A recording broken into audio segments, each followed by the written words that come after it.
Assalamualaikum warahmatullahi wabarakatuh. Hai kelas, apa kabar semuanya? Sehat selalu ya dan selalu semangat. Tetap semangat dan berkreasi. Jumpa kembali kita dalam video pembelajaran Pendidikan Pancasila dan Kewarganegaraan kelas 12 semester 2. Oke kelas, sudah siap semua ya? Pada video pembelajaran kali ini kita melanjutkan dari video pembelajaran sebelumnya. Kita melanjutkan ke bab 4, yaitu dinamika persatuan dan kesatuan dalam konteks negara kesatuan Republik Indonesia.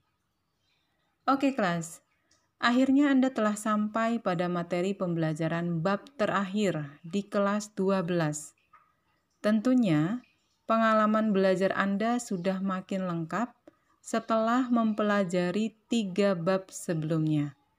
Semua itu harus Anda jadikan modal untuk mempelajari materi pembelajaran pada bab terakhir ini. Perlu Anda ingat, bab ini merupakan akhir dari semua rangkaian proses pembelajaran PPKN yang Anda ikuti di jenjang SMA maupun SMK, MA, dan ataupun MAK. Artinya, tidak ada lagi lanjutannya, karena Anda sebentar lagi akan dinyatakan lulus dari sekolah masing-masing. Supaya Anda mendapat kemudahan dalam memahami materi pada pembelajaran pada bab ini, alangkah baiknya Anda berdoa terlebih dahulu kepada Tuhan Yang Maha Esa, serta jangan lupa senantiasa bersyukur atas setiap anugerah yang diterima.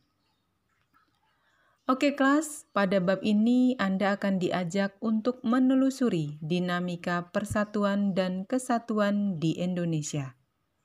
Setelah mempelajari bab ini, diharapkan Anda mampu mengevaluasi dinamika persatuan bangsa sebagai upaya menjaga dan mempertahankan Negara Kesatuan Republik Indonesia, NKRI. Oke kelas, sebelum Anda mempelajari materi pada bab ini, cermatilah terlebih dahulu gambar di bawah ini. Gambar pada 4.1 ini adalah slogan NKRI Harga Mati. Nah, setelah Anda mencermati gambar tersebut, tuliskan semua hal yang Anda pikirkan atau pertanyakan dalam tabel di bawah ini. Terdiri dari nomor, kemudian pendapat atau pertanyaan Anda. Oke kelas, kita memasuki pada bagian A, Hakikat Negara Kesatuan Republik Indonesia. 1. Konsep negara kesatuan atau unitarisme. Istilah negara kesatuan sudah sangat sering Anda dengar sebab nama negara kita adalah Negara Kesatuan Republik Indonesia. Jadi, istilah negara kesatuan sudah tertanam dalam pola pikir kita selaku warga negara Indonesia. Akan tetapi, tahukah Anda makna dan karakteristik negara kesatuan? Menurut C.F. Strong, dalam bukunya A History of Modern Political Constitution, tahun 1963, halaman 84, negara kesatuan adalah bentuk negara di mana wewenang legislatif tertinggi dipusatkan dalam suatu badan legislatif nasional. Kekuasaan negara dipegang oleh pemerintah pusat. Pemerintah pusat dapat menyerahkan sebagian kekuasaannya kepada daerah berdasarkan hak otonomi. Tetapi, pada tahap terakhir, kekuasaan tetap berada di tangan pemerintah pusat. Oke kelas, ini sebagai info kewarganegaraan.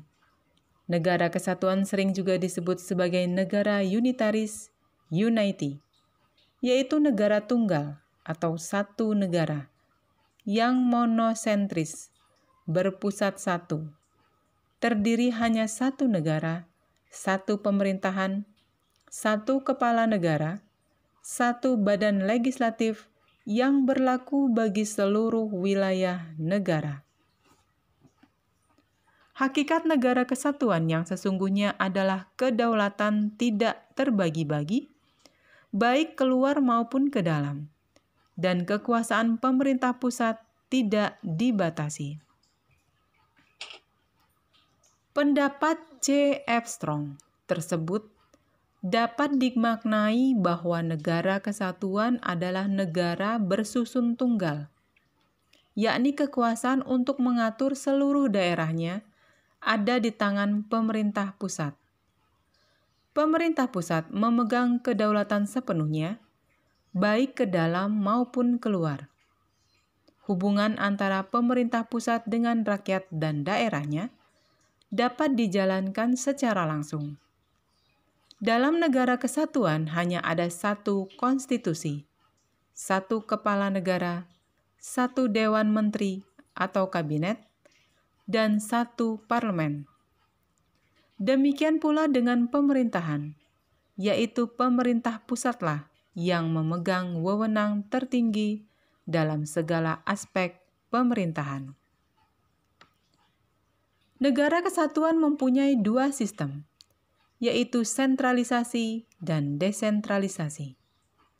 Dalam negara kesatuan bersistem sentralisasi, semua hal diatur dan diurus oleh pemerintah pusat, sedangkan daerah hanya menjalankan perintah-perintah dan peraturan-peraturan dari pemerintah pusat. Daerah tidak berwenang membuat peraturan-peraturan sendiri atau mengurus rumah tangganya sendiri. Akan tetapi, dalam negara kesatuan bersistem desentralisasi, daerah diberi kekuasaan untuk mengatur rumah tangganya sendiri atau otonomi, swatantra. Untuk menampung aspirasi rakyat di daerah, terdapat parlemen daerah. Meskipun demikian, pemerintah pusat tetap memegang kekuasaan tertinggi. Bagaimana dengan NKRI? Pada saat ini, Indonesia merupakan negara kesatuan yang menganut sistem desentralisasi melalui mekanisme otonomi daerah. Dengan sistem ini, pemerintah pusat memberikan sebagian kewenangan pemerintahan kepada daerah otonom atau provinsi dan kabupaten kota. Akan tetapi, ada kewenangan yang tidak diberikan kepada daerah otonom, yaitu kewenangan dalam bidang politik luar negeri, agama, justisi, pertahanan, keamanan, moneter, dan fiskal nasional. Oke kelas, sebagai tugas 4.1, bacalah buku sumber yang lain, kemudian kerjakan tugas-tugas di bawah ini. Yang pertama, identifikasi 3 pendapat para pakar tentang makna negara kesatuan. Terdiri dari nomor, nama pakar, dan makna negara kesatuan. 2. Analisis persamaan dan perbedaan dari pendapat-pendapat tersebut. 3. Coba Anda rumuskan pengertian negara kesatuan menurut pendapat sendiri. 4. Identifikasi negara-negara di dunia yang berbentuk kesatuan. Tabel di bawah ini ada nomor, nama negara, dan nama kepala negara atau kepala pemerintahan. Yang kelima, identifikasi kelebihan konsep negara kesatuan. Tabelnya ada nomor, kemudian apa kelebihan konsep negara kesatuan tersebut. Oke kelas, kita ke bagian kedua, yaitu karakteristik negara kesatuan Republik Indonesia. Sebagai warga negara yang baik, tentunya Anda harus memahami karakteristik Negara Kesatuan Republik Indonesia (NKRI). Hal tersebut penting diketahui untuk makin mempertegas identitas negara Indonesia. Oleh karena itu, pada bagian ini Anda akan dibekali pengetahuan mengenai karakteristik NKRI menurut Undang-Undang Dasar Negara Republik Indonesia tahun 1945. Indonesia sejak kelahirannya pada tanggal 17 Agustus 1945 telah memiliki tekad yang sama bahwa negara ini akan eksis di dunia internasional dalam bentuk negara kesatuan. Kesepakatan ini tercermin dalam rapat-rapat Badan Penyelidik Usaha-usaha Persiapan Kemerdekaan Indonesia atau BPU-PKI dan Panitia Persiapan Kemerdekaan Indonesia atau PPKI dalam menyusun konstitusi atau undang-undang dasar yang tertinggi dalam negara. Oke kelas, pada gambar 4.2, sidang PPKI menetapkan Undang-Undang Dasar 1945 yang secara langsung menetapkan bentuk negara Indonesia sebagai negara kesatuan.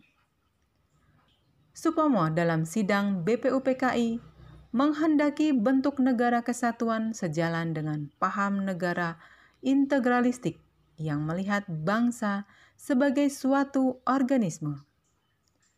Hal ini antara lain seperti yang dikemukakan oleh Muhammad Yamin, bahwa kita hanya membutuhkan negara yang bersifat unitarisme, dan wujud negara kita tidak lain dan tidak bukan adalah bentuk Negara Kesatuan Republik Indonesia, NKRI. Pembentukan Negara Kesatuan bertujuan untuk menyatukan seluruh wilayah Nusantara agar menjadi negara yang besar dan kukuh, dengan kekuasaan negara yang bersifat sentralistik. Tekad tersebut sebagaimana tertuang dalam alinea kedua pembukaan Undang-Undang Dasar Negara Republik Indonesia tahun 1945 yang berbunyi, dan perjuangan pergerakan kemerdekaan Indonesia telah sampailah pada saat yang berbahagia dengan selamat, sentosa mengantarkan rakyat Indonesia ke depan pintu gerbang kemerdekaan negara Indonesia yang merdeka, bersatu, berdaulat, adil, dan makmur. Perubahan Undang-Undang Dasar Negara Republik Indonesia tahun 1945 mengukuhkan keberadaan Indonesia sebagai negara kesatuan dan menghilangkan keraguan terhadap pecahnya Negara Kesatuan Republik Indonesia. Pasal-pasal dalam Undang-Undang Dasar Negara Republik Indonesia tahun 1945 telah memperkukuh prinsip Negara Kesatuan Republik Indonesia dan tidak sedikit pun mengubah Negara Kesatuan Republik Indonesia menjadi negara federal. Pasal 1 Ayat 1 Undang-Undang Dasar Negara Republik Indonesia tahun 1945 yang merupakan naskah asli mengandung prinsip bahwa negara Indonesia ialah negara kesatuan yang berbentuk republik. Pasal yang dirumuskan oleh Panitia Persiapan Kemerdekaan Indonesia tersebut merupakan tekad bangsa Indonesia yang menjadi Sumpah Anak Bangsa pada 1928 yang dikenal dengan Sumpah Pemuda, yaitu satu nusa, satu bangsa, satu bahasa persatuan, yaitu bahasa Indonesia. Wujud Negara Kesatuan Republik Indonesia semakin kukuh setelah dilakukan perubahan dalam Undang-Undang Dasar Negara Republik Indonesia tahun 1945, yang dimulai dari adanya ketetapan Majelis Permusyawaratan Rakyat yang salah satunya adalah tidak mengubah pembukaan Undang-Undang Dasar Negara Republik Indonesia tahun 1945 dan tetap mempertahankan Negara Kesatuan Republik Indonesia sebagai bentuk final negara bagi bangsa Indonesia. Kesepakatan untuk tetap mempertahankan bentuk negara kesatuan didasari pertimbangan bahwa negara kesatuan adalah bentuk yang ditetapkan sejak awal berdirinya negara Indonesia dan dipandang paling tepat untuk mewadahi ide persatuan sebuah bangsa yang majemuk, ditinjau dari berbagai latar belakang atau dasar pemikiran. Undang-Undang Dasar Negara Republik Indonesia tahun 1945 secara nyata mengandung semangat agar Indonesia ini bersatu, baik yang tercantum dalam pembukaan maupun dalam pasal-pasal yang langsung menyebutkan tentang Negara Kesatuan Republik Indonesia. Oke kelas, penanaman kesadaran berkonstitusi. NKRI adalah harga mati.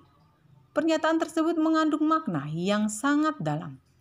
Dalam pernyataan tersebut tergambar ketegasan, sikap dan cita-cita bahwa negara Indonesia diperjuangkan kemerdekaannya untuk mewujudkan konsep negara kesatuan diimplementasikan di bumi Indonesia. Untuk mewujudkan hal tersebut, telah banyak pengorbanan yang dilakukan para pahlawan, mulai pengorbanan waktu, tenaga, pikiran, harta, bahkan nyawa. Hal tersebut dilakukan karena mereka mempunyai semangat kebangsaan. Semangat itulah yang harus kita jaga dan selalu mewarnai setiap perilaku kita. Di dalam semangat kebangsaan terkandung nilai-nilai yang dapat memperkokoh persatuan dan kesatuan bangsa. Yaitu yang pertama, pro patria dan primus patrialis, yaitu mencintai tanah air dan mendahulukan kepentingan tanah air. 2. Jiwa solidaritas dan setia kawan. 3. Jiwa toleransi dan tenggang rasa antar agama, antar suku, antar golongan, dan antar bangsa. 4. Jiwa tanpa pamrih dan tanggung jawab. 5. Jiwa kesatria dan kebesaran jiwa yang tidak mengandung unsur dendam. Oke kelas, pada Negara Kesatuan Republik Indonesia dalam 5 pasal, yaitu pasal 1 ayat 1, pasal 18 ayat 1, pasal 18B ayat 2, pasal 25A, dan pasal 37 ayat 5. Undang-Undang Dasar Negara Republik Indonesia tahun 1945, serta rumusan pasal-pasal yang mengukuhkan Negara Kesatuan Republik Indonesia, dan keberadaan lembaga-lembaga dalam Undang-Undang Dasar Negara Republik Indonesia tahun 1945. Prinsip kesatuan dalam Negara Kesatuan Republik Indonesia dipertegas dalam alinea keempat pembukaan Undang-Undang Dasar Negara Republik Indonesia tahun 1945, yaitu dalam upaya membentuk suatu pemerintahan negara Indonesia yang melindungi segenap bangsa Indonesia dan seluruh tumpah darah Indonesia. Karakteristik negara kesatuan Indonesia juga dapat dipandang dari segi kewilayahan. Pasal 25A, Undang-Undang Dasar Negara Republik Indonesia tahun 1945, menentukan bahwa Negara Kesatuan Republik Indonesia adalah sebuah negara kepulauan yang berciri Nusantara dengan wilayah yang batas-batas dan hak-haknya ditetapkan oleh undang-undang. Istilah Nusantara dalam ketentuan tersebut dipergunakan untuk menggambarkan kesatuan wilayah perairan dan gugusan pulau-pulau Indonesia yang terletak di antara Samudra Pasifik dan Samudra Indonesia, serta di antara benua Asia dan benua Australia. Kesatuan wilayah tersebut juga mencakup yang pertama kesatuan politik, kedua kesatuan hukum, 3 kesatuan sosial, budaya, 4 kesatuan ekonomi, 5 kesatuan pertahanan dan keamanan. Dengan demikian, meskipun wilayah Indonesia terdiri atas ribuan pulau, tetapi semuanya terikat dalam satu kesatuan negara yaitu Negara Kesatuan Republik Indonesia. Oke kelas, selanjutnya adalah tugas 5.2. Yang pertama, coba Anda identifikasi keunggulan Negara Kesatuan Republik Indonesia dalam berbagai dimensi kehidupan berbangsa dan bernegara. Tuliskan hasil identifikasimu pada tabel di bawah ini. Terdiri dari nomor, bidang, yaitu ideologi, politik, ekonomi, sosial budaya, pertahanan, dan keamanan. Dan jelaskan apakah keunggulan NKRI. Yang kedua, dari keunggulan-keunggulan NKRI yang telah Anda identifikasi, keunggulan di bidang apa yang membuat Indonesia lebih maju dibandingkan negara lain? Berikan alasan Anda. Oke kelas, sesi kali ini sampai di sini dulu. Pada pertemuan berikutnya, kita akan lanjutkan pada bagian B, yaitu Persatuan dan Kesatuan Bangsa Indonesia dari masa ke masa. Oke kelas, tetap semangat dan jaga kesehatan. Oke kelas, terima kasih. Semoga video pembelajaran ini bermanfaat. Thank you. See you next time. Wassalamualaikum warahmatullahi wabarakatuh.